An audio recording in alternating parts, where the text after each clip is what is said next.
hesitating.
Back, everybody.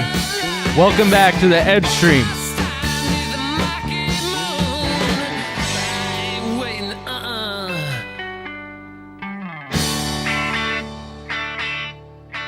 Slow fade.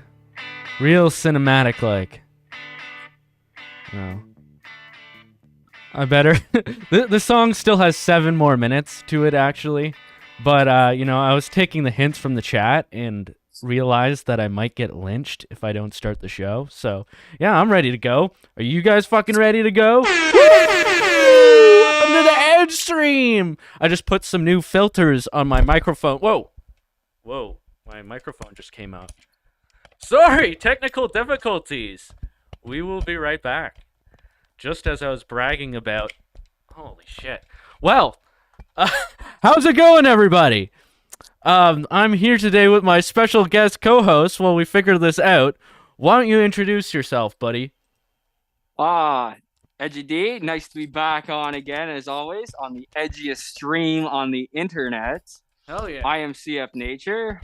Excited for this great show we have planned for tonight. Clearly. Yes. Boomer Tech is currently taking place. So stand by for Boomer Tech. Yeah, this is literally the most boomer of all tech. Like, the microphone isn't even connected properly. Oh, Jesus. Microphones have been around for how long? You know what? We're going back to the songs, okay? Mulligan! I'm calling Mulligan. Hold on. This is disgraceful.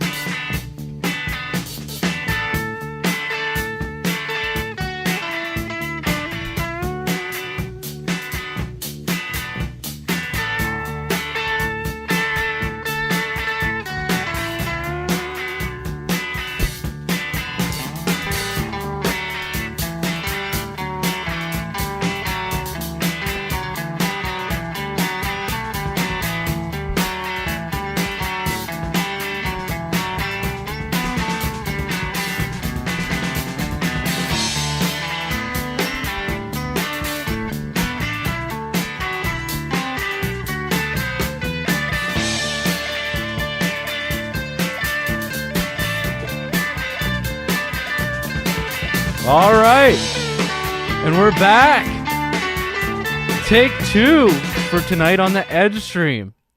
Now, it's good to be back, everybody. I fixed my mic settings, too, so I don't think it's going to be as loud. But, yeah, good to be back. Good to hear you, CF Nature. Why don't you reintroduce yourself again, because I didn't hear a fucking thing you were saying. Thanks for having me on again, Edgy. It's always nice to be on the show. Hello, good to have chat. You, I'm CF Nature. We have a great show for you planned for tonight. So. Oh yeah. So we're gonna be getting into a bunch of stuff. Yes. Definitely the Tyre Nichols situation, as well as many other things. I'm gonna be telling you about the new political party that I am in the works with, and many other things. We'll be talking about trannies in sports. Great topic as usual. And did you know that you are the leader of the Diagolon crew? Here, let me just show you what I'm talking about. I'm not sure if you're aware, but the police are on your case, man. What the? Persons of interest profile from the Freedom Convoy 2022. Huh? There you are. Hold up, that's not me. That's not me. Not me. Not you? Not me. Okay, yes, okay. That's me. Fuck the feds. There you go. All right. We're getting some mixed messages here, but either way, it says Diagolon members will cover their faces in white balaclava. Okay, yeah, so it isn't you. It isn't me, obviously. Yeah. Similar to this photo, they are aligned to the Canada First political party represented by Randy Hillier. So I don't know. Political party, by the way. Yeah, I think we're going to need a little bit of a fact check on that, but yeah. It also says media outlets are referring to Diagolon/bigots as a far-right extremist entity. However, members of the group vehemently deny these accusations. Well, yes, I deny them, of course. Yes, I would say I'm not a far-right extremist. I'm a radical comedian. That's what I would identify myself as. Pretty fucking rad dude, if you ask me.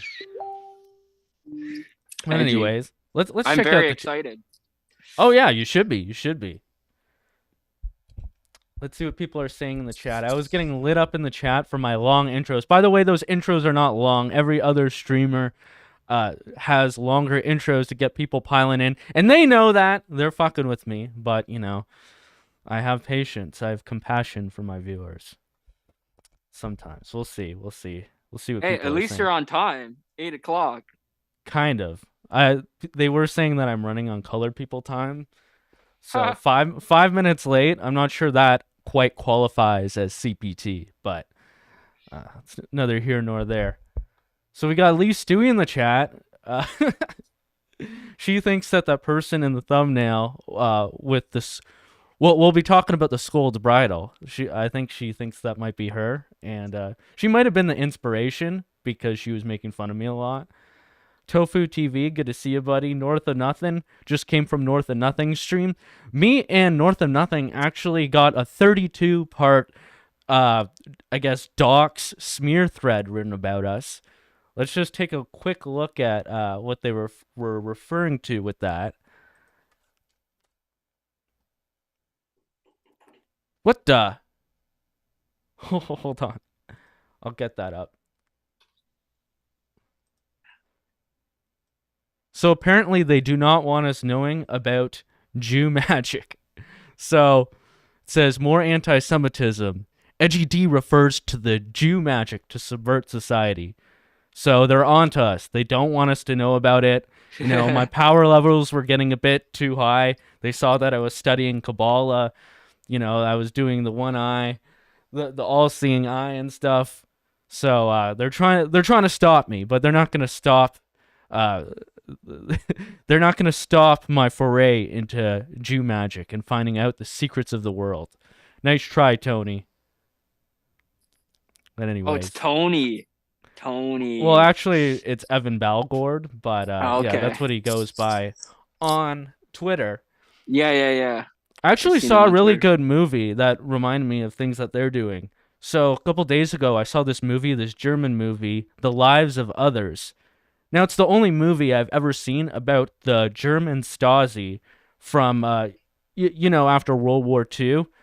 Germany got split into West Germany and East Germany, and East Germany was taken over by the Soviet bloc. So during that time, there was obviously communists before that, and they would just like throw people into gulags if they went against their narrative or if they, even try to keep their own food, which they were confiscating, right? So by the time in the 50s, they realized they can't just do that anymore. So they had a secret police called the Stasi, and they would collect information on anybody. They'd go and secretly sneak into people's houses and look everywhere to find any evidence of wrongdoings according to their regime.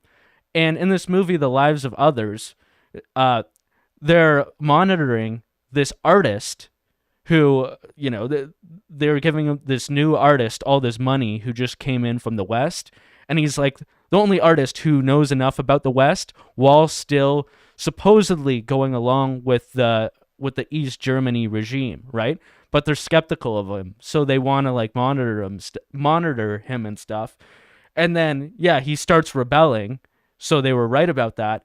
But what he's trying to expose to media outlets over in West Germany, he's trying to expose that East Germany doesn't even keep suicide numbers or rates or statistics because they've skyrocketed.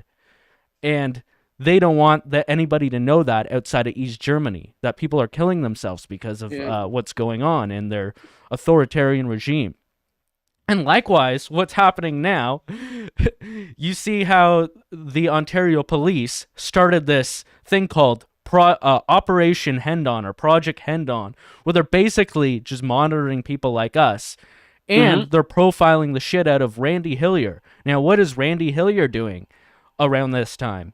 He's exposing all the vaccine injuries, and he's taking calls and opening up his phone lines to anybody who is suffering from vaccine injuries and feel like they aren't being heard. And he's directing them to all the right places they need to go to like take their complaints and their issues to the next level, so maybe they could get some justice, right? And these are the kind of things that we're exposing, as well as many other things. And they try to come after us. They try to dox us, get us fired. They sow discord amongst our lives. These are the kind of tactics that the Stasi used to use. Now that we're 50, 60 years later, they're doing it in a different way, obviously. They can't just sneak into our houses and like take pictures of all our stuff, right? Well, they can. But... the feds can do that. But, the tactics are changing, but it's still the same thing, right? Still, it's also a lot easier though, as well, to like, I don't know, have your voice heard versus back then when it's like you're doing physical forms of communication. Now it's all online suppression and physical as well by arresting people. Right. And putting a muzzle on them legally. Times do change, and your online voice, especially when it comes to matters of like activism, that is basically your voice. So if they muzzle you there, you're basically ineffective in many ways, right? Yeah. Of course, there's always the in real life activism, but yeah, you got to do it all, right? And just a heads up, on Entropy, you can go over there and donate at any point if you want to, mention anything or steer the direction of the conversation. Feel free to do that. I see Sarah Ireland over there. Good to see you alone over there on Entropy. But thanks for joining me there. But I want to ask you, have you heard of the Manlet Party of Canada? Sorry, I have not actually. I've not been up to date with the Manlet Party. Sounds like something, interesting. It sounds like something that I made up because I did. Let's go. But anyways, here's our flag for it. Now, this is a party for the little man. We are rising up, and we're going to bring the government down to its knees. I haven't worked out the platform yet, but are you on board for the Manlet Party of Canada? I will help out however I can. All right. Awesome. Well, we have a first order of business. Are you a fan of... Wait, first off, I do want to show you some of the Manlet Party of Canada's early work, just to show you kind of what we're gunning for here. Okay. Now, I just remembered this, but it basically sums up our grievances pretty quickly.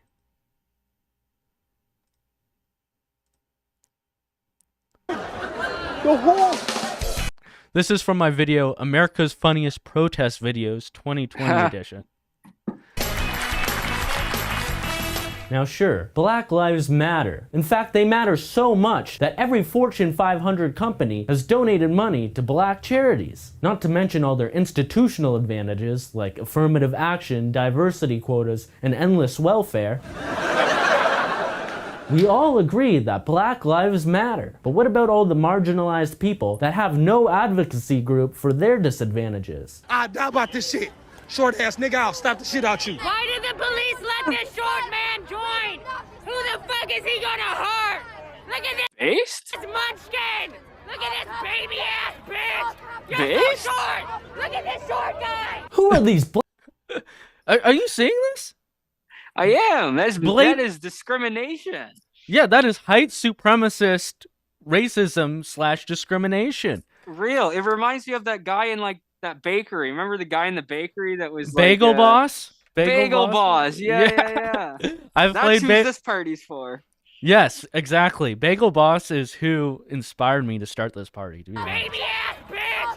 You're so short!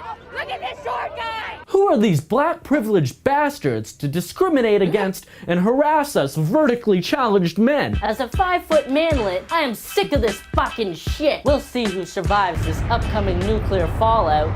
Tall people have shorter lifespans and are more likely to die from cancer. So let that metastasize as I scuttle into your wife's bedroom in the nursing home and proceed to dislocate her hips. I've fallen and I can't get up. How's that for short man syndrome?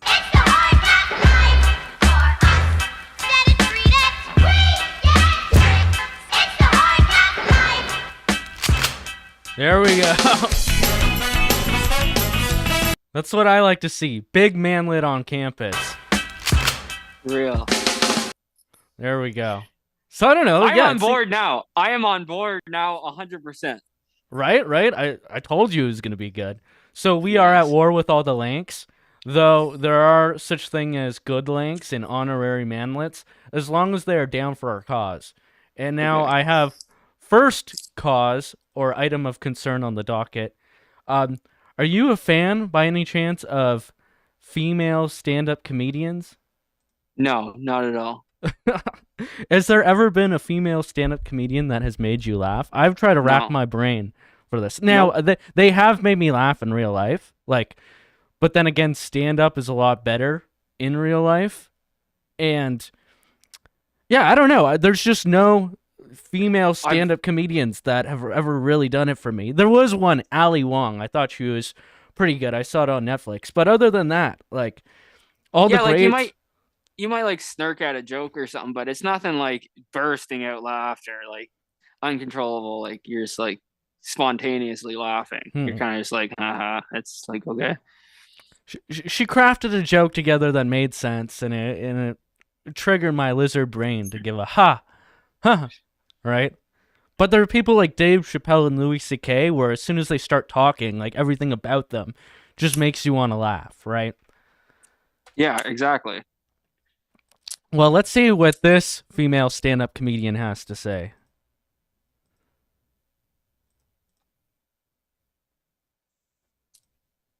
Love cuddling. Short guys love cuddling because they realize it's the one time when you can't tell how short they are. I love it when short guys like get up behind you and they'll be like, "Mom, you're big spoon." It's like, no, you're a backpack, okay? You're a fucking backpack. Get the hell off me. Oh wait, you can't hear that. Sorry. I can't hear that. You can see it. Short There we guys go. love cuddling because they realize it's the one time when you can't tell how short they are. I love it when short guys like get up behind you and they'll be like, "Mom, you're big spoon." It's like, no, you're a backpack, okay? You're a fucking backpack. Get the hell off me. Come on over into mama's arms. One time I did that joke and a short guy came up to me after the show and he was like, "How dare you make me feel bad about my body?" And I was like, "What did you say?" Come here, you little... That's hilarious, dude. Oh, you're gonna kick the manlet? You are inciting violence? Bitch. What a stupid Zan went from being a famous Love cuddling. Whoa, hold on. Audio glitch there. Yeah. rapper. Whoa. What is going on here? Sorry guys. Technical difficulties. The follow We got photobombed by Little Xan there. That was bad. But yeah, I am not a fan of that. In fact, I want to go back to the comments there. Crap. We better be winning in the comments. Yeah, in fact, I think that there is a push towards more people like the Manlet Party of Canada. Hold on, sorry. which is there. We have Larry Newman in the chat saying, I'm 6'4". It's a double standard. Women can humiliate shorter men for something outside their control while also demanding men find fat women beautiful. That's the real joke. And it's got 1K likes. Thank you, Larry Newman, you tall king. You are one of the good links. You will be spared when the Manlet state comes into power. Real. We're gonna shorten every door height. That's our first order of business. Every door height, every doorway is gonna be shortened by about 2 feet. I like the way you're thinking, man. Mm-hmm. This is why we need smart people like you on board. Yeah. Now, I do have a solution for this phenomenon of unfunny female stand-up comedians. I just want to direct your attention towards this. Hold on, let me get the right timestamp here. Introducing the Scold's Bridle.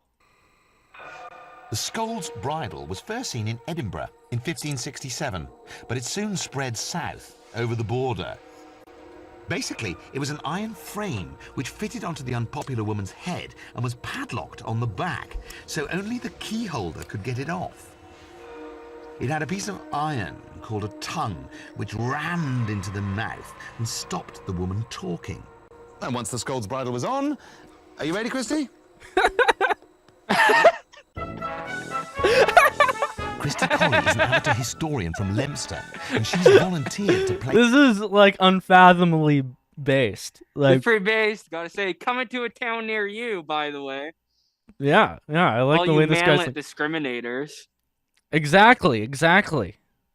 Put that metal piece on their tongue if they want to talk that shit. The role of my nagging wife to get the feel of what it was really like for medieval women. The woman was then... I love how he just gives it a talk. He's enjoying She definitely this. likes it too, by the way. You know what's funny about this is, for one, making this video, like the way that he's doing it now, probably wouldn't be allowed now because they would say, like, oh, this is triggering. This is going to spark generational trauma among women if you show it in this lighthearted of a way. But at the same time, you would have, like, this maybe someone similar on the street doing the same thing, and then they'll just say it's a kink for their OnlyFans. And then you'll be like, oh, okay, I'm not going to judge. No kink shaming here. Paraded around the town so that all the townsfolk could see how bad she was.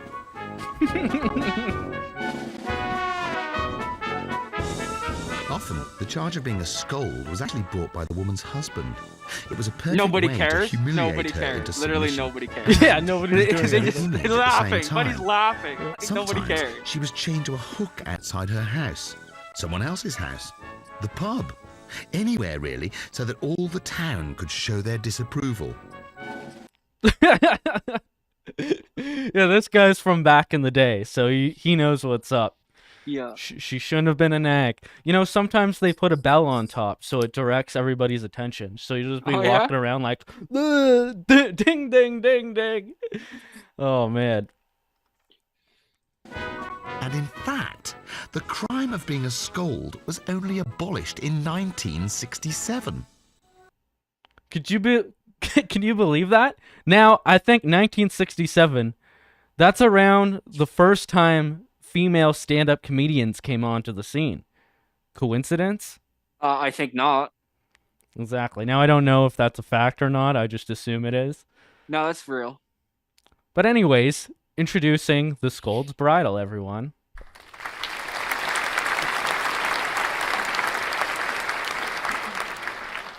The first motion we'll be passing as the Manlet Party will be to bring back the Scold's Bridle.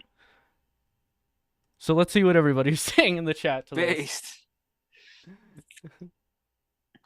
Lee Stewie said she's going to go write a 25-tweet thread.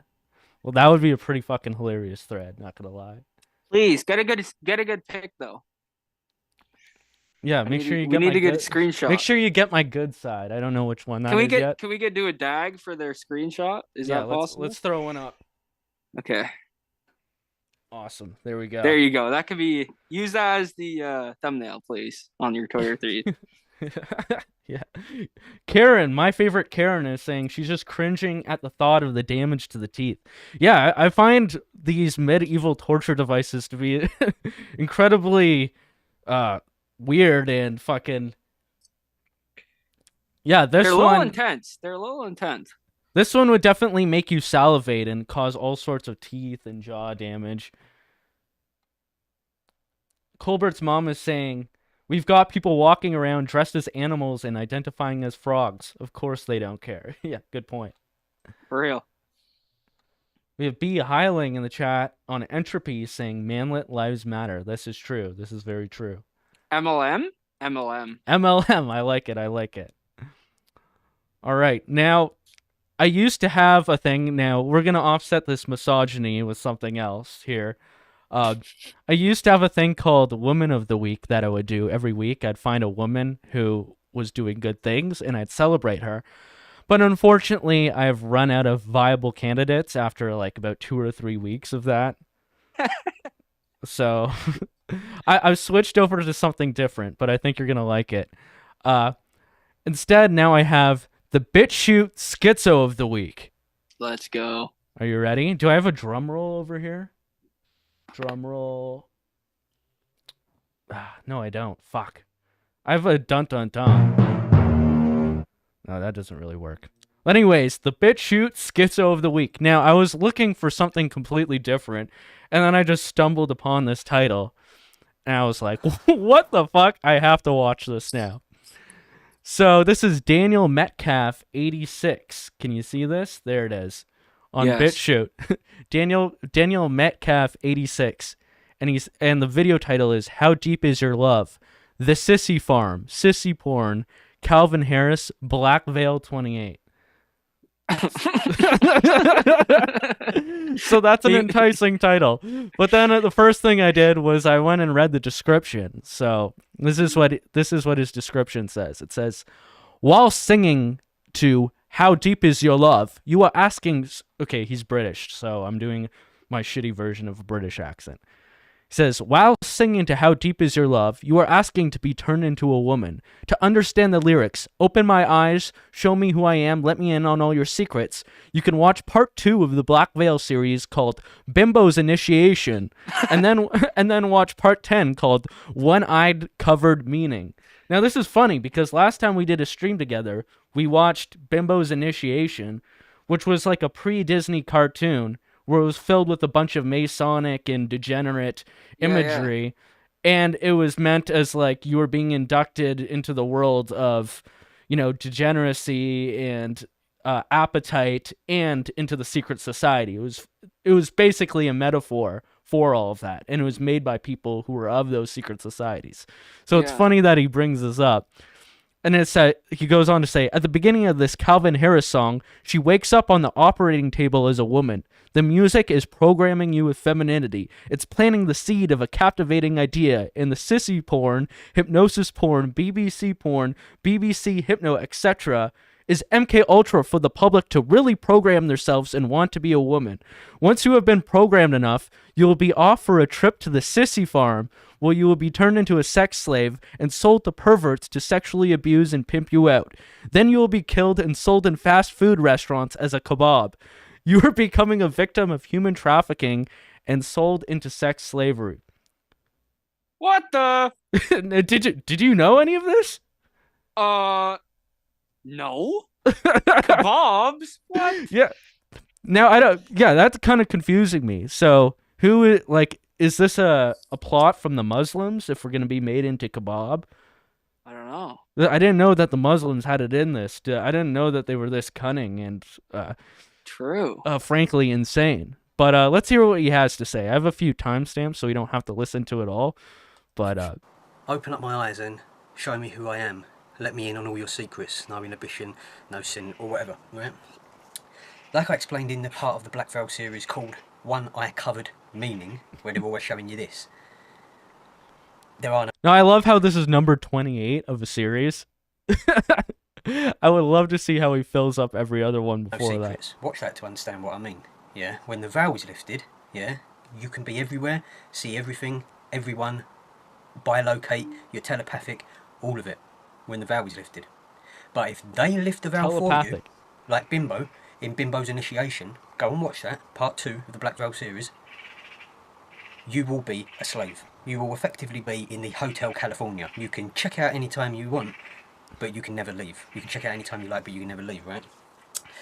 In this Calvin Harris, featuring the Disciples song, How Deep Is Your Love, she wakes up. This is the one singing. I think it's her. Or it might be someone else singing and just her in the video, but it's she's the star, right? She wakes up on the operating table and she goes through the rest of the video, yeah, like this. Lost in a daze, don't know who she is, don't know where she is, she's woke up to a new reality. Yeah? The veil has been lifted, but they've turned her into a woman. They've turned her into Bimbo, like in Bimbo's Initiation. And the song, while you're singing it, you are asking for that to happen to you, as a man.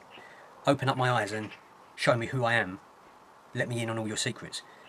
When the veil is lifted, there are no secrets. You are being watched in the ether by millions of people all of the time. Okay? You do nothing that is private. Nothing. Okay? You are constantly being watched. Alright?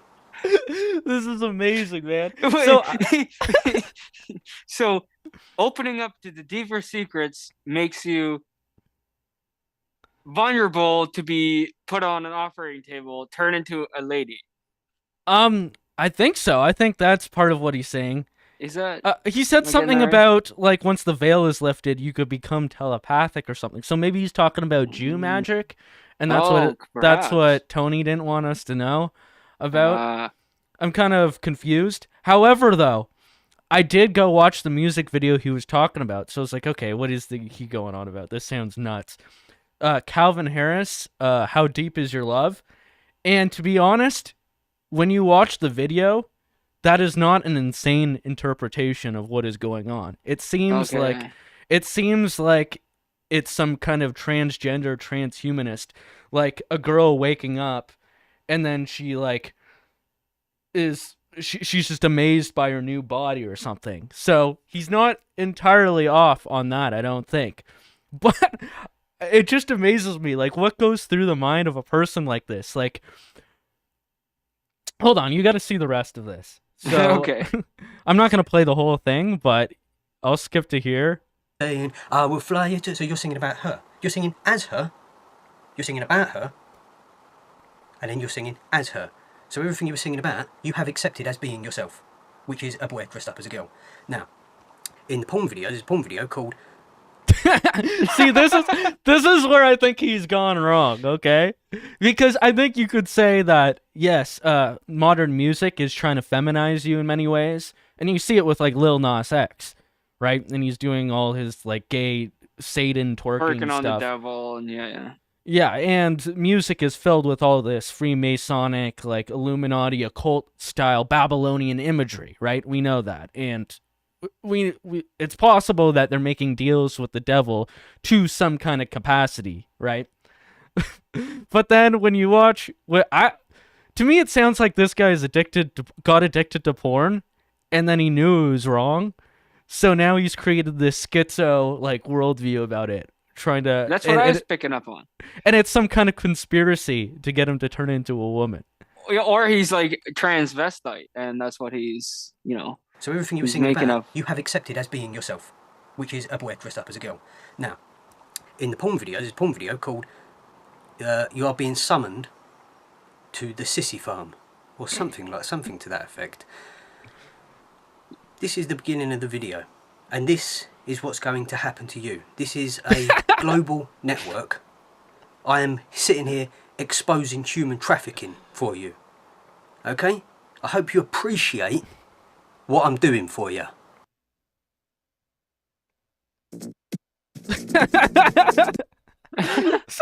So it says, deep in the countryside, our organization has a house for people like you. It's called the Sissy Farm.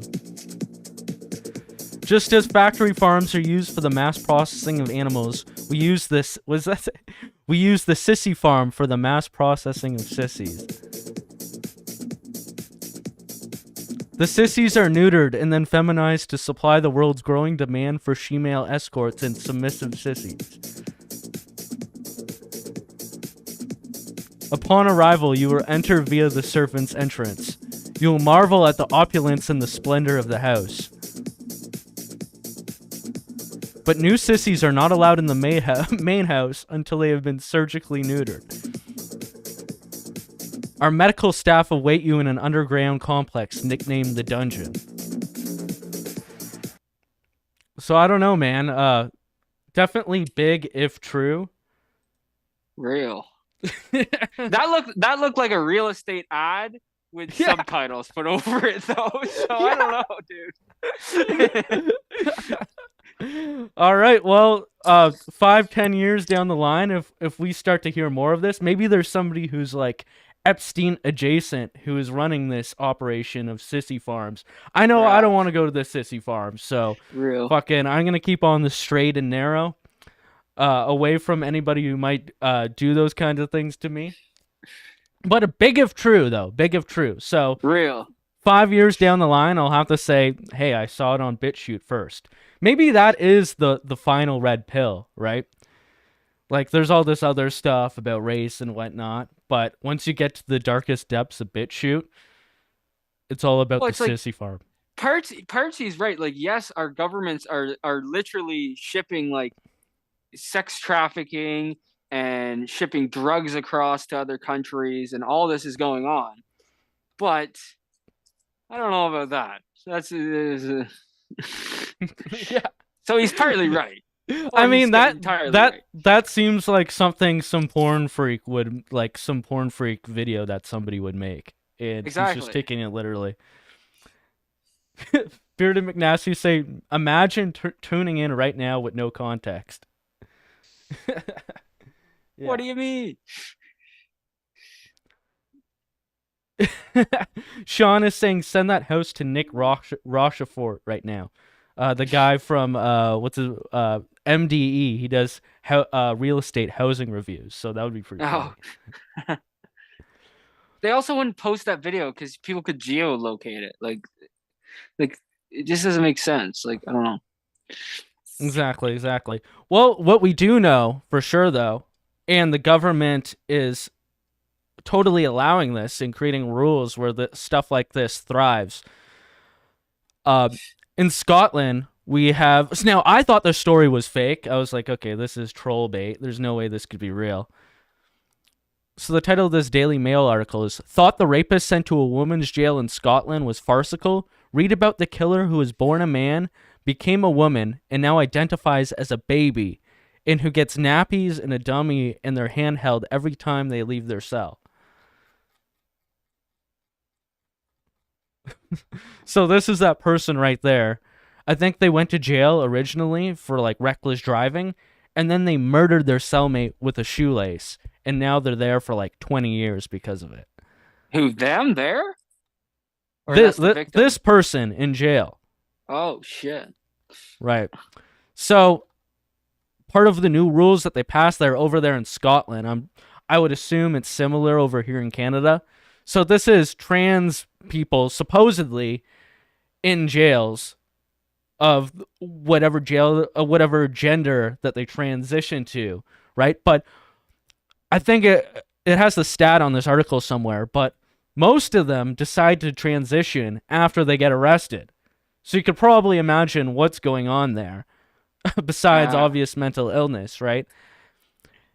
And the policy that is running in that prison says they should be allowed clothing, prosthetics, chest binders, hair pieces, wigs, and other equipment needed to facilitate their gender reassignment and express their gender identity. Wow. Yeah. So you have political prisoners going to jail being put in solitary confinement. Just look at what happened to Jeremy and Morgan when they were put into jail for 3 or 4 days in terrible conditions, or the January 6th rioters, and they were spending months and months in terrible conditions in like specific. Or Yoba right now, or Yoba. Yeah, Baked Alaska. Is he in jail yet for? I don't believe so. But anyways, they're running into all sorts of issues with this kind of thing. Just a couple notes from this article is that there's hundreds of them in the UK and Scotland prison system.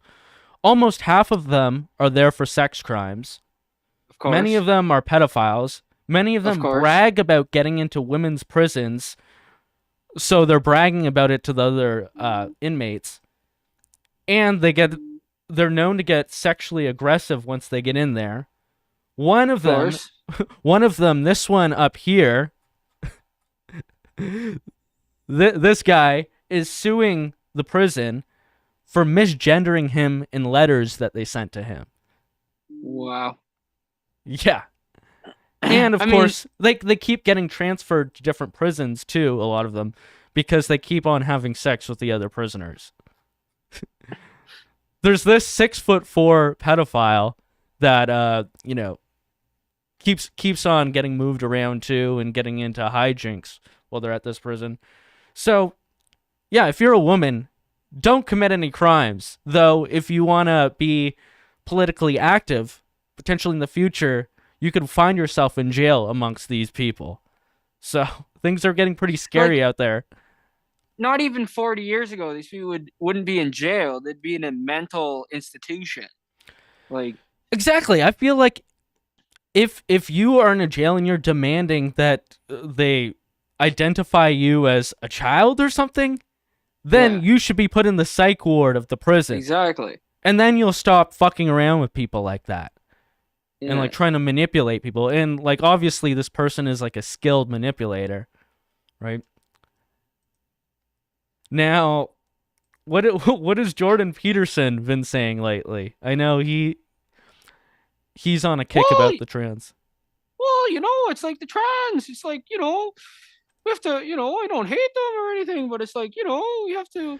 You're dressing up in lingerie before your mirror at home. Your... No, he's actually a lot more base than that in this video right here. Hold on. Oh, is that the new Jordan Peterson or Joe Rogan interview? Yeah, it's a clip from that. Hold on.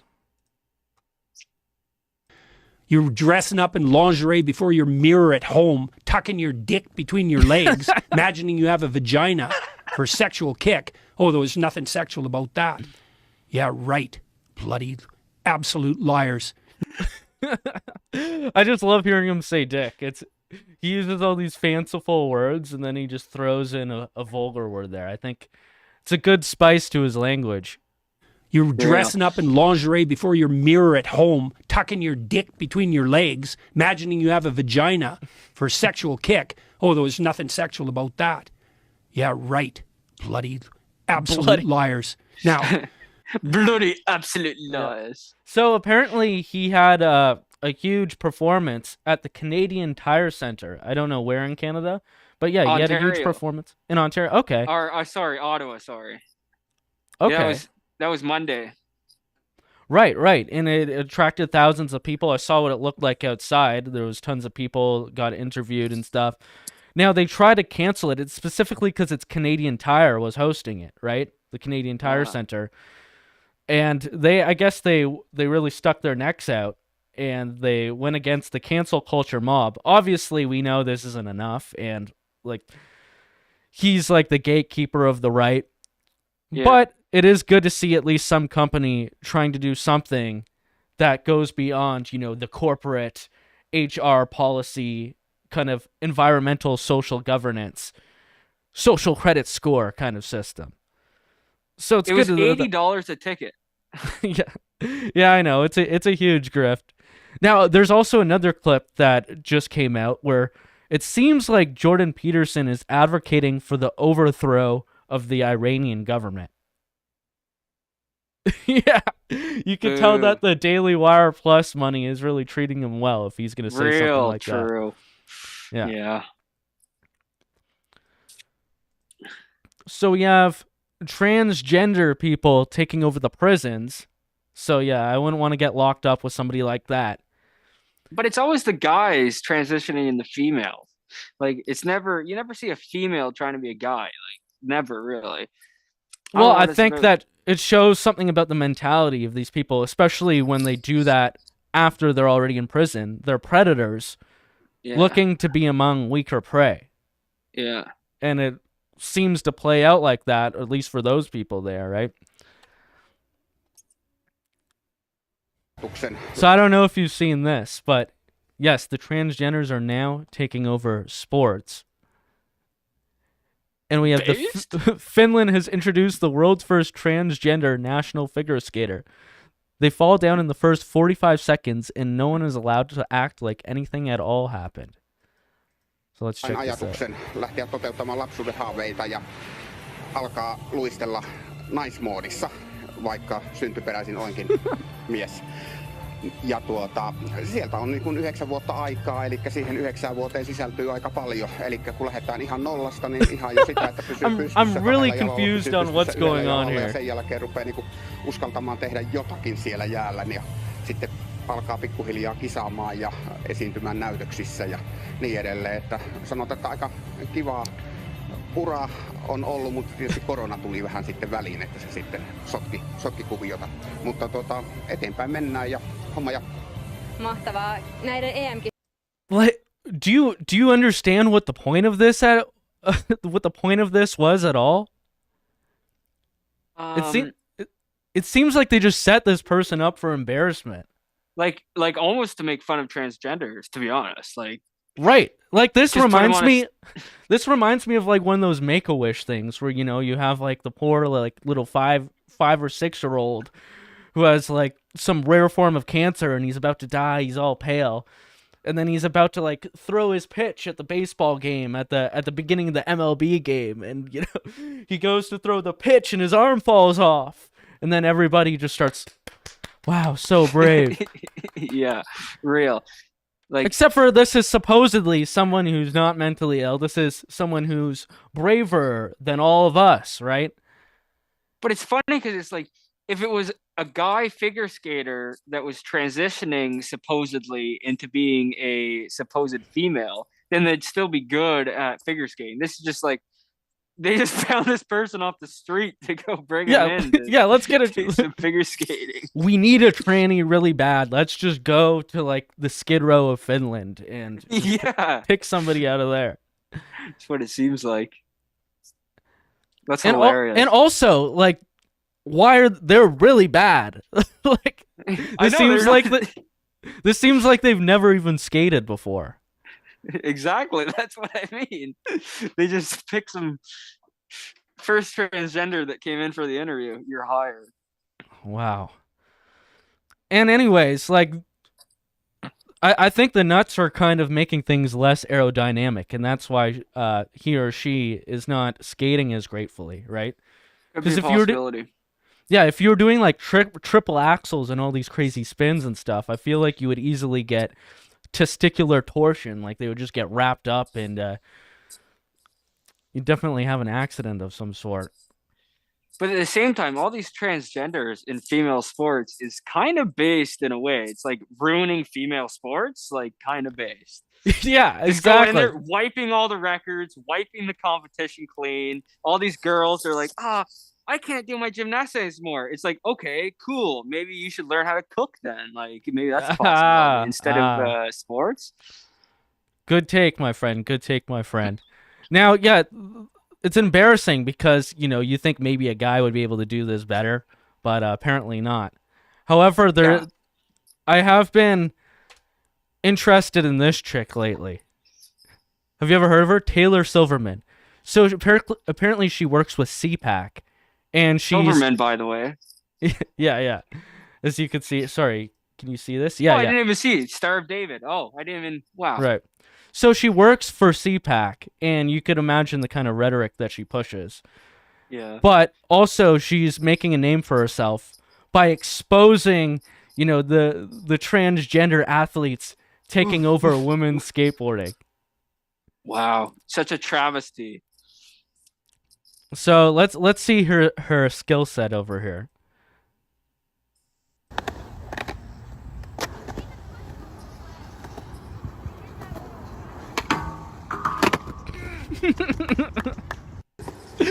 And then the video cuts before she was about to do whatever trick she was going to do at the end there. So we have like the most, whatever that was, and then the most simple like backside board slide. Yeah, whatever. Yeah, front. Yeah, whatever that was. Man, give me like a month of getting back into skateboarding, and I will beat her. I will become a tranny. And what kind I just of traction does that get? What kind of traction you get? Well, let's see what the comments are saying. Wow, another board slide. Incredible. So shocking that you never won a single skateboarding competition in your entire life. This human believes she has a saying in competitive skateboarding.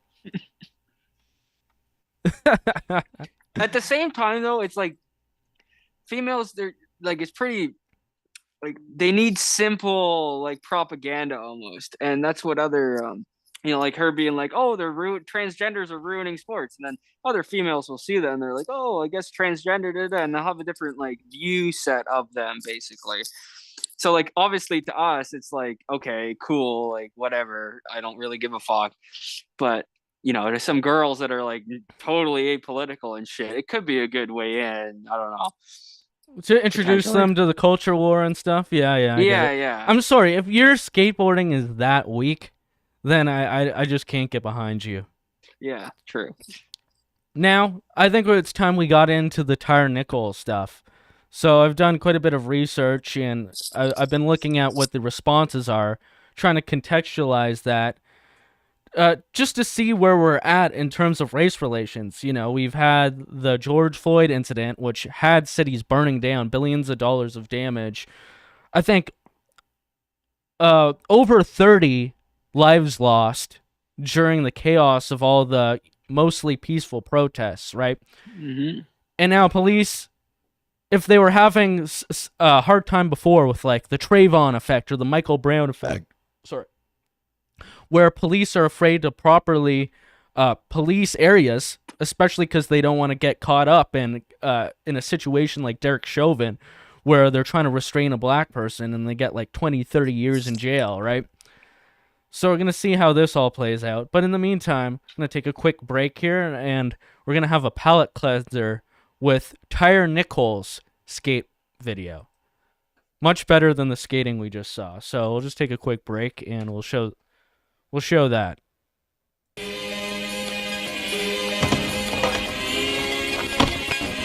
And I'm going to play my own music.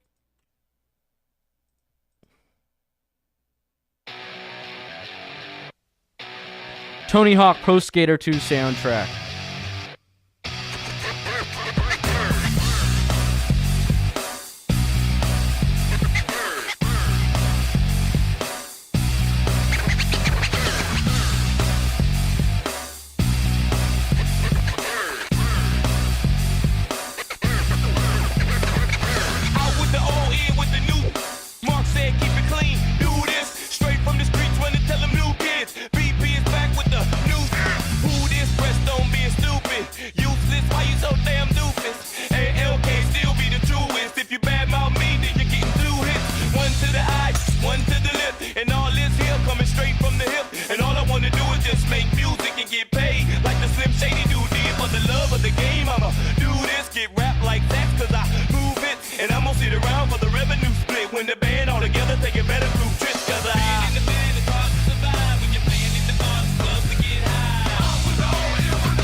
Not bad, not bad. Hold on.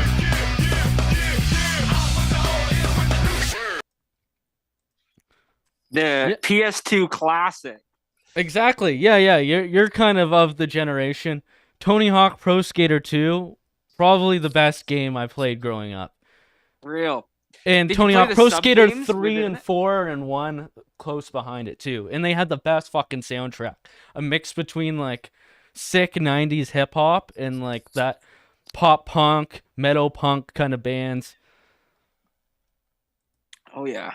Classic throwback. Hell yeah. So, yeah, we've been looking into the death of Tyre Nichols, and let's just give a bit of a recap. Basically, this guy Tyre Nichols in Memphis, Tennessee, he was pulled over okay, hold on. Let me just make sure all the screens are proper. Okay, sick. So yeah, he was pulled over for reckless driving by the Scorpion unit in Memphis, Tennessee. So this is a specific unit that was created a few years ago for undercover cops for drugs and stuff like that, right? So he was pulled over for reckless driving. He resisted arrest and somehow got away from several cops while they were attempting to pepper spray and tase him. They caught up to him less than a mile away, and 5 officers were supposedly like attempting to handcuff him, or like that's at least what they were saying that we're trying to do, but instead they were really just beating the living shit out of him. So after they beat him up for several minutes, they sit him up against their cop vehicle, and then the paramedics arrive, but nobody really attends to him or helps him for about 10-15 minutes. And then he dies a few later from like excessive bleeding from his injuries from the incident. So there were several angles of this video of the encounter. And the cops are saying that he tried to reach for their gun, but there is no real visible proof of that in the videos. And he also didn't swing at them or really fight back other than trying to flee and resisting and all that. So this happened on January 10th, I believe. And, I heard like rumors of something like this happening. And at the time I figured, like it's probably just a guy who pulled a gun out on the cops and got shot, and now they're freaking out over it. But as more time went on, you hear more about it.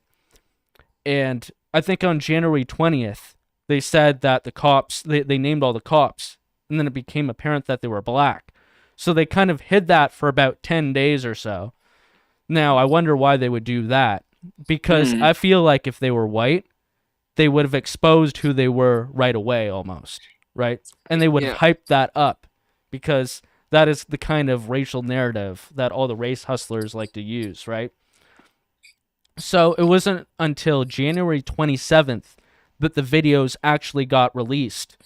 And they got like a full release on the video accounts of the Memphis city or the Memphis police department.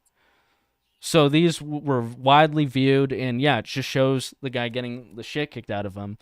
You can find it right off Wikipedia, actually. So yeah, just to give people a little taste, I'm not going to show like the actual violence and the brutal beatings, really, but just a little visual aid to show you what people were looking at.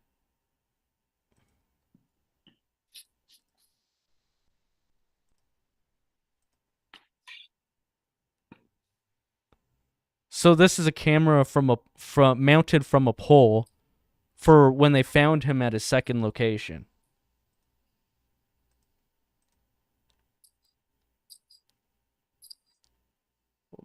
Video 2, 145. So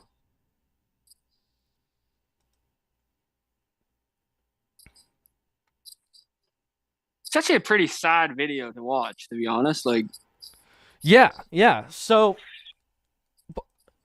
like, if you listen to the video the one that's coming from the guy's like chest cam or whatever, because there's a video from the initial pullover where they pulled him over out of the car before he started running, and then there's one with them over at that scene from one of their body cams. Yeah, it fell off of him conveniently. Oh, it did? Okay. Yeah, it fell off of him it fell off him when they were struggling, and then they obviously didn't think that there was another camera recording them, so they kept on like saying like, "Oh, we just want your hands." Da da da da da. Like, right. Yeah, the whole okay. So To try to be most charitable to the cops, like when they first pulled him over, they didn't know if he had a gun or not, right? Because they were trying to restrain him. And they pulled him over from in the car. They said he was driving recklessly. And then he gets out of the car. He's just freaking out, like, I didn't do nothing, you know? And then they pull him out. He's freaking out. They're trying to get a hold of him.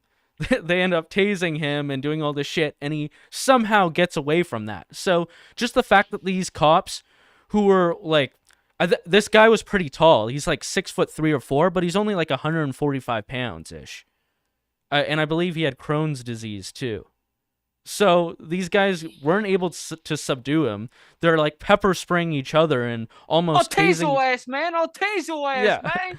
Hey, shit, I'll pepper spray your ass, boy. Hey, get over It literally here, sounded like that. The video literally sounded like that. It was crazy. So you bitch ass nigga. yeah, it seems like they were pissed at him because he got away the first time. So now this is a revenge beating once they get him at the second location. And they're like literally holding him up from the ground and kicking him in the face. And they're telling him to do things that are impossible or that he's already doing. And by this time, once they start beating on him, like way excessively, they already know he doesn't have a gun. Or if they don't know by that point, then they're totally retarded, right? They're totally incompetent. Yeah. So, yeah, this is just them. I don't know why they thought they could get away with this. I guess they do get away with beating people excessively a lot. And yeah, think about how many times this has happened without cameras. Right. So I do think that people have a right to say that this is a huge problem with police brutality. And it's probably institutional within the police force. But at the same time, I don't think their answers of defunding the police and, taking them down a notch, like the reason that they have this unit is because crime is running so rampant in these neighborhoods. So how is taking down the police department going to help that, right? It seems like the main thing is that they've lowered the standards so much, specifically for this Memphis police department. So here, let me show you kind of what they're dealing with. Hold on.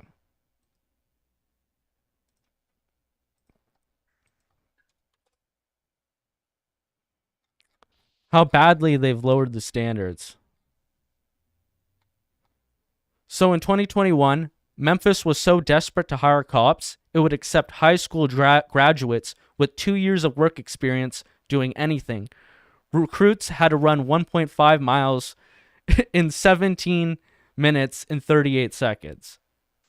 So that's like fucking like less than a light jog. Yeah. For 17 minutes. Wow. So the physical fitness test is no longer pass or fail, just an assessment. And the department could waive pre-employment requirements for a person who has been convicted of, pleaded guilty to, or entered a plea to any felony charge any charge of any violation of federal or state laws or city ordinances relating to force or violence, except for domestic violence, right? So that's pretty crazy. You could have violent felons even in that crew there. Now, see, that's the interesting thing. I actually saw, I haven't been able to find it again, but I saw on Instagram, maybe someone else can find it, but a photo of the cops next to a gang photo, and some of the cops were in the gang photo. So it is likely that these are former gang members. I mean, it literally could be, because it doesn't matter if they have a violent criminal history record, right? Mm-hmm. So all 5 black cops were arrested for murder, kidnapping, assault, and misconduct.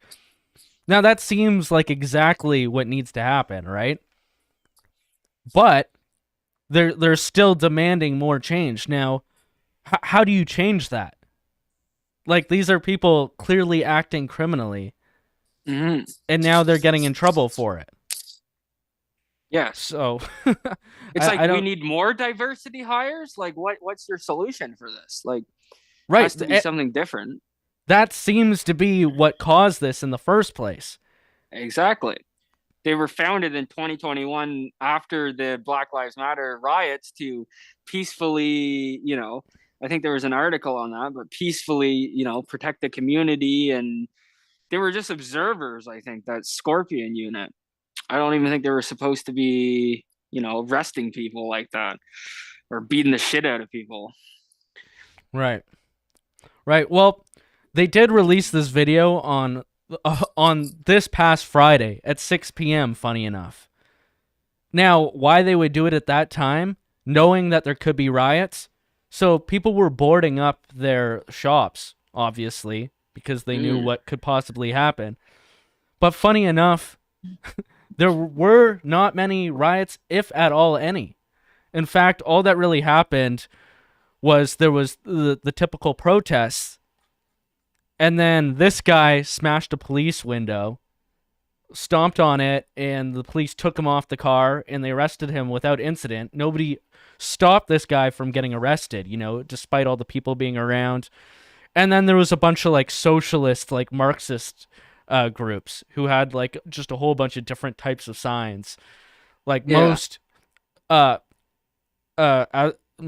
to do with what had happened, but some of them were just take down the system, Marxism or socialism now, weird stuff like that. So why do you think that, despite this being a very obvious instance of police brutality, why did this one not have any significant riots compared to the George Floyd riots? Well, that's a very interesting question to think about. It's almost like, Derek Chauvin, white man. These are two very different instances. Like, Derek Chauvin put his knee on a guy's back while he was overdosing on fentanyl. These guys literally beat the shit out of him for minutes straight. Just beat the shit out of him with batons and everything. It just so happens that all the cops were black. So you're seeing this preference for race, basically, where it's like these black people are content. And I saw this with some of their protests. They're like, oh, the Scorpion unit was disbanded. Oh, that's great. Yay. It's like Derek Chauvin was put through the gauntlet. He was fucked. He was on months of trials, live trials, riots every night. And it's almost as if they tried provoking another Black Lives Matter kind of summer of love before the 2024 elections. But they ran out of white people to beat up black people. So, they only had black people left in the police force to go and do shit. I don't know. I could tell you, if it was 5 white guys pulling over this guy. Yeah. I think as soon as Tyre Nichols got out of the car, all white guys would tuck their dicks in between their legs and they go running away. No, please don't arrest us. Exactly. The guy would just be confused. Exactly. Nobody wants to get into these situations. And I feel like these black guys thought that since they were cops, they could get away with whatever they want. And it is that it's... So the way they try to twist it is that these black cops thought that they benefited from white supremacy, but it's clear in this situation that, they got put to justice, and that wasn't the case here, right? But that makes sense. Yeah, just mental gymnastics all around. But what actually happened is they were benefiting from black privilege. Basically, they could get hired easily for this job, and they seem to run roughshod over all these people. And, it seems like their black privilege card, it intersected too much with a system known as being run by white people. Exactly. So their black privilege ran out with their position as a cop, right? But not necessarily, though. Can you remember any of the cops' names that did this? Or can you even pronounce that? I think people are going to forget about this very quickly versus George Floyd. Now, that could have been because of all the riots that happened after the fact and the kangaroo court that happened with him. But yeah, I think this is going to be swept under the rug, just like every other thing. They're going to have another police beating if they want Black Lives Matter to riot in the streets. This one didn't work out. It almost looks staged in a way, like the video camera perfectly like recording, and like, I don't know. I think whenever these things happen, they kind of throw it out to the public to see how they react and what they could get out of the public, depending on whatever happened, right? Yeah. Now, I did suspect something like that this wasn't a white on black thing, because it took like 7 or 10 days or so for them to even release the police officers' names. Yeah. And have you ever heard of Coulter's law? You know, Ann Coulter? I don't know. So, if you look up Urban Dictionary, this is what it says. It's from Ann Coulter. The longer we go without being told the race of the shooters, the less likely it is to be white men. True. And yeah, I think it's a pretty good rule of law or whatever, because if it is a white man, they want to get that out there right away so they could push their narrative, so they could demonize white people, and then push a narrative of black victimhood.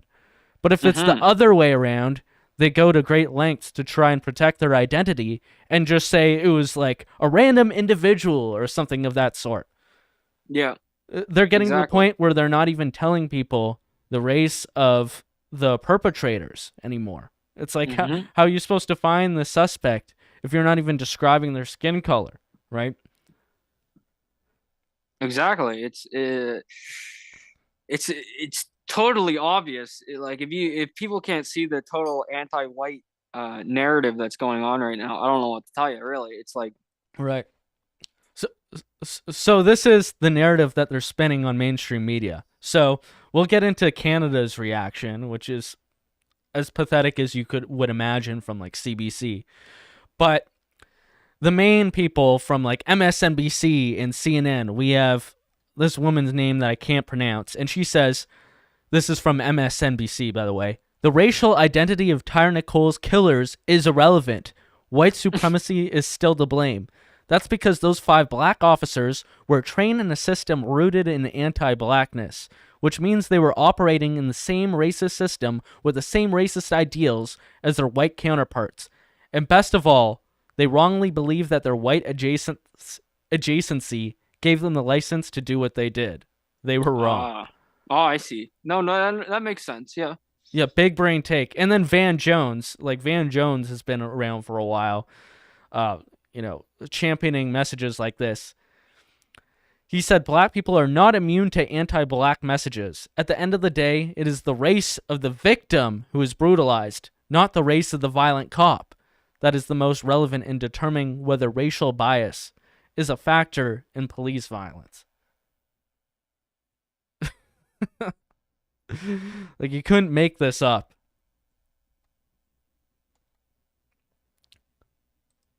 Like, I think those things speak for themselves. You don't really need to explain them further. This is where their head's at. They're just doing whatever mental gymnastics they can to get the whitey bad narrative. Protesters in... Now, this is what the reaction was like on our Canadian mainstream media news.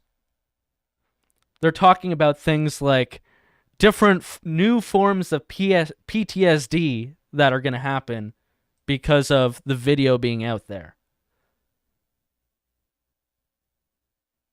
So let's start from here. Experiencing higher rates of police violence, African Americans are also dealing with the secondary trauma, being exposed to the trauma of others and visions of people being brutalized. So to discuss this, we are joined now by Darren Smith. He's a sociology professor specializing in race-based trauma at the University of Memphis, and he joins us now live. Professor, thank you so much for making time for us. Thank you for having me. Pleasure to be here, Natasha. Professor, we wanted to have this conversation because over the past 2-3 days, we've spoken to a number of individuals in Memphis, all of them of African American descent, and all of them saying they don't want to watch the video, that they are physically and psychologically not ready to see it themselves. And subsequently, we've learned of something that's an area of your specialty, which is linked fate. Can you describe for us what that is? So linked fate speaks to the notion of trauma, or what we know as racial trauma. The idea that when people are abused and dehumanized in violent ways, that's broadcast for large audiences to see, it has the potential to cause what's called PTSD, or post-traumatic stress disorder. So, a couple things. First off, it seems like the angle that they're taking, since they couldn't get the white man perpetrator angle, is they're, I guess, infantilizing people, saying that the video being out there is going to cause harm, right? It's going to trigger, it's going to physically hurt people. And I think this is going into that greater narrative, like words hurt, or, you know, you believing what you believe, or anything along those lines. You putting out this program out into the world is going to cause people PTSD, therefore you are attacking them. And of course, this doesn't apply. This doesn't apply any other way except for the ways that they want it to apply, right? And they made up this new term, linked fates.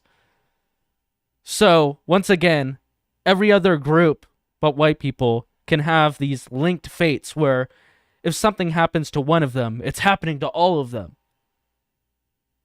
But if you look at when white people get attacked, if you try to have a linked fate with them, or you feel for them, and you feel like that could happen to you, that makes you a racist. So whenever the police are involved in fact, there's been multiple people in Memphis watching the same video of this 29-year-old man being beat by the police. The African American contingency would just feel that differently than perhaps the white Americans would? That's exactly right. Yes. Okay. That is the definition of linked fate and the definition of racial trauma. That witnessing and seeing these events play out can be very triggering for African Americans. Now, not all African Americans, of course, but those who are most at risk for trauma-related illnesses, such as PTSD.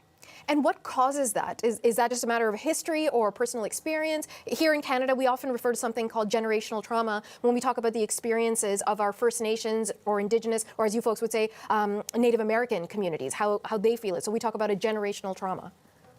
That's right. That's right. And so this would be the same thing, Natasha. This is an extension of what discussions you've had before. You see that? They're compiling this upon their previous made-up term, generational trauma. So not only is this causing them new trauma, it's just piling on and on upon that. Right? Like, what? Man, it's insane. What about all of Europe that got decimated by World War I and World War II? Are these people allowed to use their generational trauma as oh, shit. I didn't realize my guest isn't here anymore. Okay, hold on. Let me figure this out. All right, cut to break quick while I figure out what's going on with this. Check out this new Afroman song. This is relevant to what's going on with police brutality.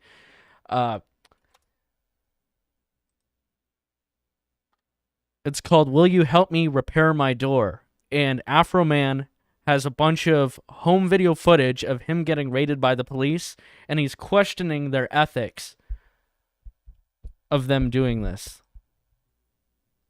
Hold on.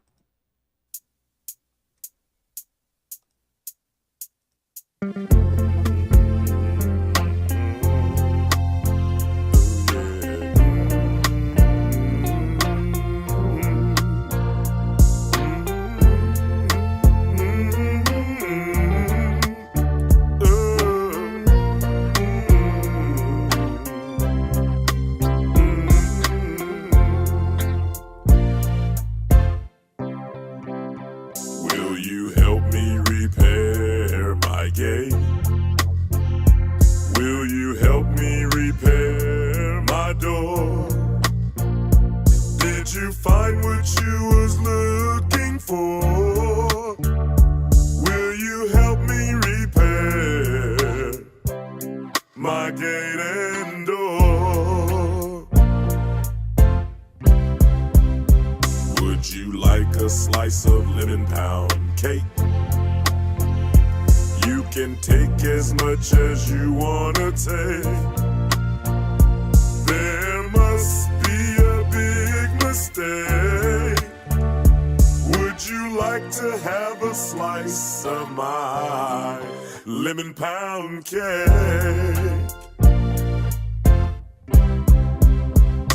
The warrant said narcotics and kidnapping. The warrant said narcotics and kidnapping. Are you kidding? I make my money rapping. Why does the warrant say narcotics? Well, I know narcotics, but why kidnapping? Let me ask you something, officer. Any kidnapping victims inside my suit pockets? Are there any kidnapping victims inside my suit pockets? You crooked cops need to stop it. There are no kidnapping victims in my suit pockets. Let me ask you another question. Is there 1,000 pounds of weed in my suit pockets? Is there 1,000 pounds of weed in my suit pockets? You crooked cops need to stop it.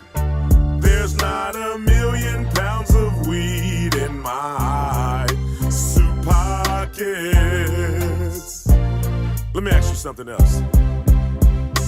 Any kidnapping victims inside my CDs? Any kidnapping victims inside my CDs?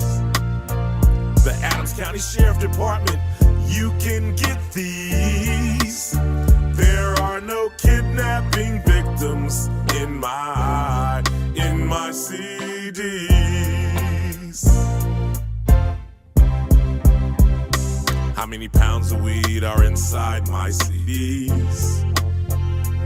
How many pounds of weed are inside my CDs? Adams County Sheriff, you can get these. How many pounds of weed did you find in my CDs?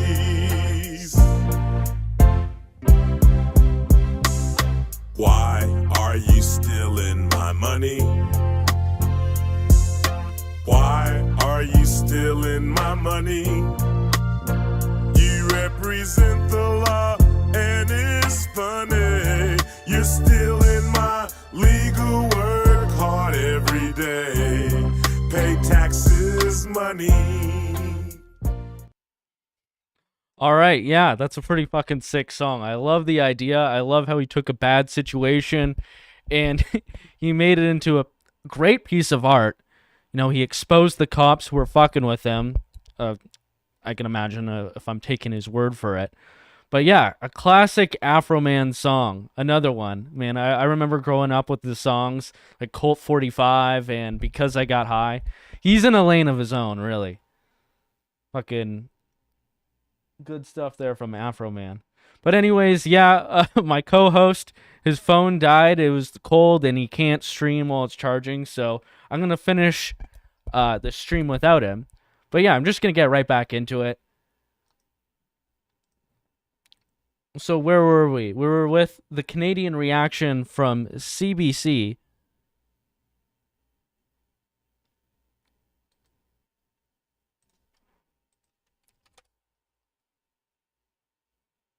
Thanks for bearing with some of the boomer tech over here tonight.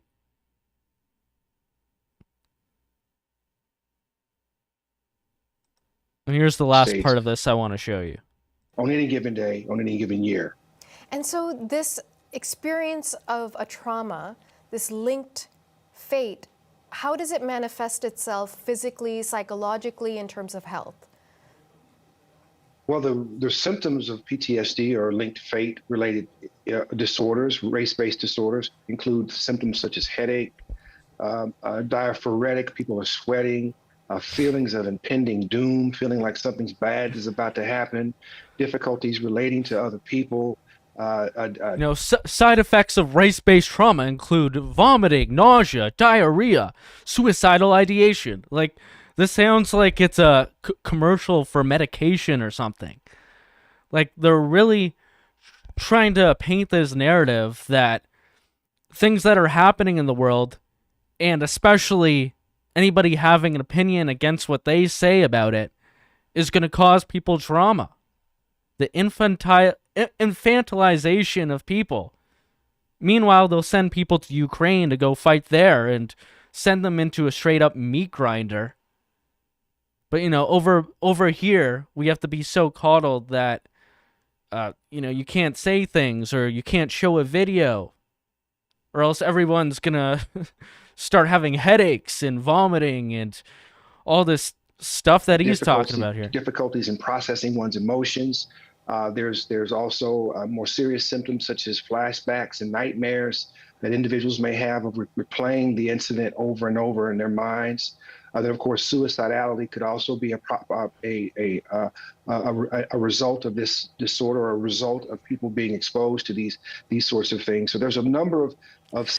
And of course, when you push these kind of narratives to say that you should feel this way, it's going to cause people to feel that way. It's like he's indoctrinating, and the greater media is indoctrinating everybody to automatically feel this way. Like they have to have these reactions, right? And what he's describing is basically just life. Man, people die in life. People have their ups and downs, and yes, you will get traumatized by things that happen to you in life. Honing in on specific things that only fit your narrative and only legitimizing those traumas, this is just setting us up for disaster. Somatic symptoms that manifest when individuals are exposed to traumatic events, such as what I've indicated before. This idea of being a black man and walking around in society, always having to look over my shoulder, right? It's daunting. It's daunting. I mean, yeah, I'm going to show you guys something. Oh, wait, first I want to get into one more video by CBC, but we'll get back to what he said there. So I want to refer to that. Now, this is a quick one, and it shows who the Tyre Nichols family has hired as, I guess, the lawyer that is going to be prosecuting these 5 cops. It is none other than Benjamin Crump, the same guy who represented, I believe, Michael Brown, George Floyd's family, I believe Eric Garner, and especially Trayvon's family. And I'll tell you about that in a second, because that one was particularly egregious in the way that he handled the case, including very illegal, too. This is what Tyre Nichols' family called for. Peaceful, purposeful protest. In what their lawyer calls a watershed moment. We have to have a larger conversation about this. About a culture, he says, enabled 5 police officers to beat Tyre Nichols during a traffic stop. This video, released Friday, is enraging the country. CBC News has decided not to show the worst of it. The Memphis street crime unit all 5 officers belong to is now disbanded. My concern going forward is to make sure we don't create another unit, just call it something else. All 5 officers, who are also black, are now charged with second-degree murder. And they're all from 24 to 32 years old, too. Which is pretty crazy. Like, cops that young, 5 of them together, all with 5 or less years of experience on the force, in a special unit called Scorpion. Like, they definitely have lowered the standards for these guys here. Civil rights lawyer Ben Crump says this case reveals a system that justifies excessive force against racialized communities. It doesn't matter whether the police officers are black, Hispanic, or white, that it is somehow allowed for you to trample on the constitutional rights of certain citizens. After George Floyd's murder. See, that's crazy. And once again, they don't care about when this happens to white people. Like, white people getting killed by the cops. There's an example of a guy getting shot in his own trailer just like in December, and there was not even really a peep from the mainstream media at all.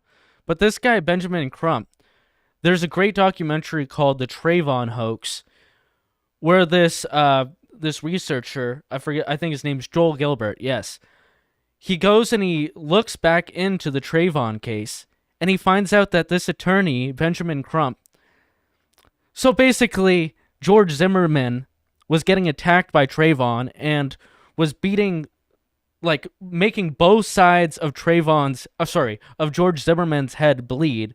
He was punching his face from the front and smashing the back of his head into the ground. And that's when Trayvon got shot in self-defense.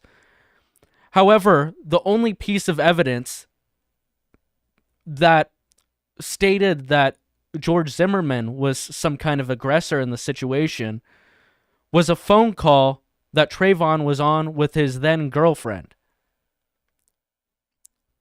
So what they did is this Benjamin Crump lawyer, since Trayvon's girlfriend at the time would not say that George Zimmerman was chasing him instead of the other way around, since his girlfriend would not cooperate with that, they switched out his real girlfriend for some, like, morbidly obese, very slow in the head woman, and they paraded her around as the star witness that got this case taken to trial, where they were trying George Zimmerman for murder for like over a year, based on this fake girlfriend's testimony. And Benjamin Crump even has some Freudian slips while he's talking the news, saying like, oh, so I coached her to say this. I mean, I told her to say this, right? Or I was helping her explain the situation. But at one point, he just makes a flub and just said he was coaching her, because that's what he was doing. He was coaching like a family friend to pretend that Trayvon, to pretend to be Trayvon's girlfriend. And then they had this whole farce of the trial based on her testimony. And then only after doing all this investigation, like 5-10 years later, this Joel Gilbert guy exposed all of this in the Trayvon hoax documentary. And now George Zimmerman is charging a whole bunch of people, including I think the Trayvon family, different media outlets, Benjamin Crump, for $200 million. Now, they hardly talk about this in the news, and they pretend like this lawsuit doesn't exist, or like it's a frivolous, vexatious lawsuit put against them because George Zimmerman is a bad man. When in reality, they used literal identity and witness fraud in order to almost ruin an innocent man's life. Why? I have no idea. I guess so they could grift a lot of money on it and build back Black Lives Matter off of it. Even Obama and Obama's wife was wrapped up in the scandal too. But there's no justice for it. It's absolutely insane. Yeah, I would definitely recommend seeing The Trayvon Hoax by Joel Gilbert. It's actually a really good documentary. But anyways, I don't think they're going to need to do that in this case. In fact, I feel like these cops are just going to take like a stiff plea deal. Like, it's not going to be good for them. But I don't think they want to be going through a trial and looking through all their personal records, because I'm sure that they'll find a lot of stuff of them just getting away with bloody murder on that police force. Probably because they were affirmative action hirees. But anyways, to take it back to that other video, just to recap what he said at the end here. When individuals are exposed to traumatic events, such as what I've indicated before. This idea of being a black man and walking around in society, always having to look over my shoulder, right? It's daunting. It's daunting because as every African-American man, when we see these events occur, we always think in the back of our mind, that could be me. Or that. Right. Meanwhile, reality, if these things happen to them from the police, it actually doesn't matter what race the police is, but it only matters what race the victim is for if they're going to get any sympathy or any coverage or even any justice. Because this man, white man, living in a trailer park, does not get afforded that same privilege, does not get afforded that same sympathy.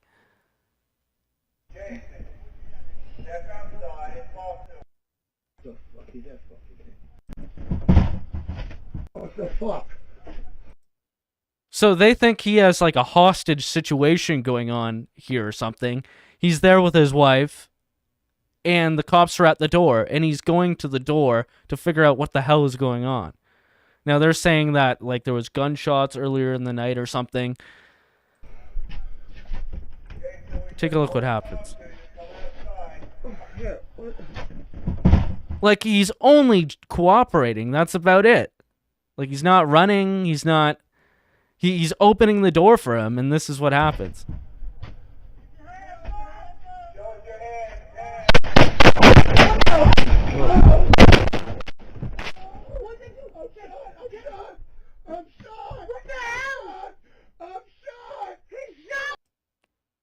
Pretty crazy. Yeah, where was the outcry for that? And now they talk about linked fates. But you really have to contextualize what they're saying and how it's only applied to them. And here's the actual reality of the situation. So VDARE basically keeps track of how many murders happen interracially each month and each year in total in America. So in 2022, the total number of black on white murders, now I don't know exactly what the white on black murders, but it seems like for every 30 or so black on white murders, there's about maybe one or not zero white on black murders. So they're talking about this linked fates. These linked fates. How do you think that goes when you look at it the other way? Do you think that white people are around black people, that they might not be looking over their shoulders? But either way, just in the month of December. Now I looked through all of these. Some of these are from November, but I've added it up for like the yearly black on white homicides. It's almost one per day. It's like 330 or so. I think it has it over here. And a lot of these are just like random in the moment situations, say in a parking lot, or a lot of them are robberies gone wrong. Or they're a woman getting killed in an interracial relationship.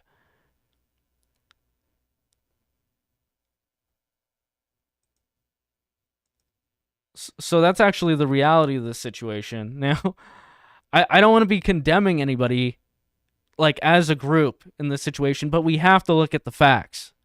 Especially when we're being scapegoated, we specifically as in white people. I know might be people of other races watching or whatever, but I think the truth is the truth, and everybody should be able to get behind it. And we're never going to get to the truth. I mean, we're never going to get to a good solution unless we look at the truth for what it is. You know, treating everybody equally starts with not just horrendously discriminating against white people. It starts with acknowledging that there's something malicious going on, where the complete opposite of what they say is happening, and they're maliciously gaslighting us into thinking the opposite of reality. So I guess that's my piece on the situation. Yeah, I'm just gonna take a look, see if there's any super chats or anything. See what people are saying in the YouTube chat. Well, yeah, I don't think there's that much more to say about this. I think I'm gonna wrap it up for tonight. Thanks for everybody for coming out. I'm gonna be back here next Tuesday. And I want to play you guys off on that Afro Man song that I was playing earlier. This is how you deal with police brutality.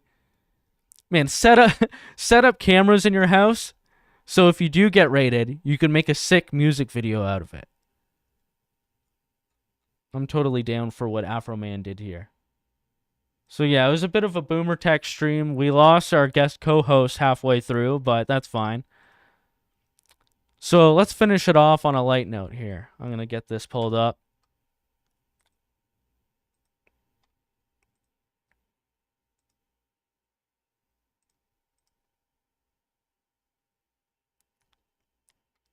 All right. See you later, Kabooble, Trent Dabbs, Sean McCarney, Mercer, Bearded McNasty. Good to see everybody. All right. I'll see you guys next Tuesday. Take her easy.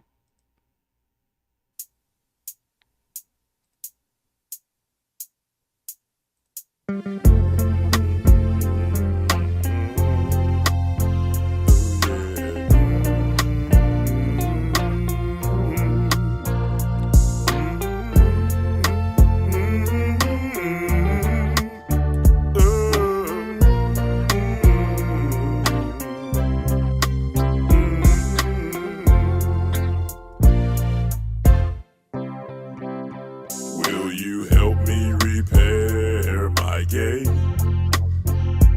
Will you help me repair my door? Did you find what you was looking for?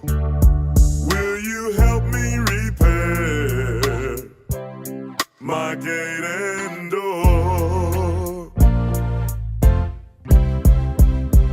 Would you like a slice of lemon pound cake? You can take as much as you wanna take.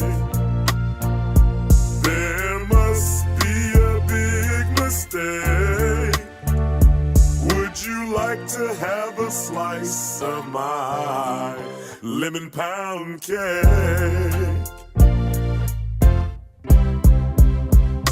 The warrant said narcotics and kidnapping. The warrant said narcotics and kidnapping. Are you kidding? I make my money rapping. Why does the warrant say narcotics? Well, I know narcotics, but why kidnapping? Let me ask you something, officer. Any kidnapping victims inside my suit pockets? Are there any kidnapping victims inside my suit pockets? You crooked cops need to stop it. There are no kidnapping victims in my suit pockets. Let me ask you another question. Is there 1,000 pounds of weed in my suit pockets? Is there 1,000 pounds of weed in my suit pockets? You crooked cops need to stop it. There's not 1,000,000 pounds of weed in my suit pockets. Let me ask you something else. Any kidnapping victims inside my CDs? Any kidnapping victims inside my CDs? The Adams County Sheriff Department, you can get these. There are no kidnapping victims in my CDs.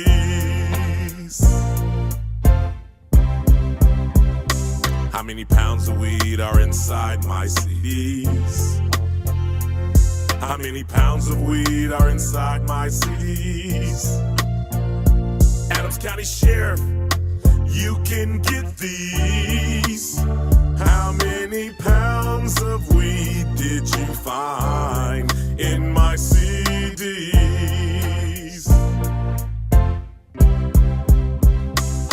Why are you stealing my money?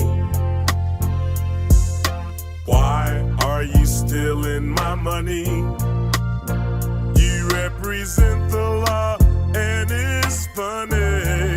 You're stealing my legal work hard every day. Pay taxes, money.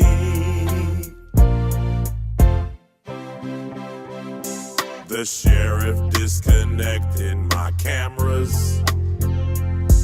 The sheriff disconnected my cameras. The sheriff should be locked up in slammers.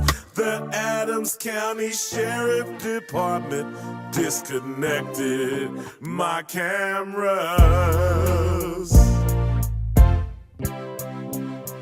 Did you have to traumatize my kids? Did you have to traumatize my kids? Did you have to traumatize my kids? Did you have to traumatize my kids? Will you pay me for doing me wrong? Will you pay me for doing me wrong? Will you pay me for doing me wrong? Or will I have to get paid from this song? Hey, you think they gonna buy this, man?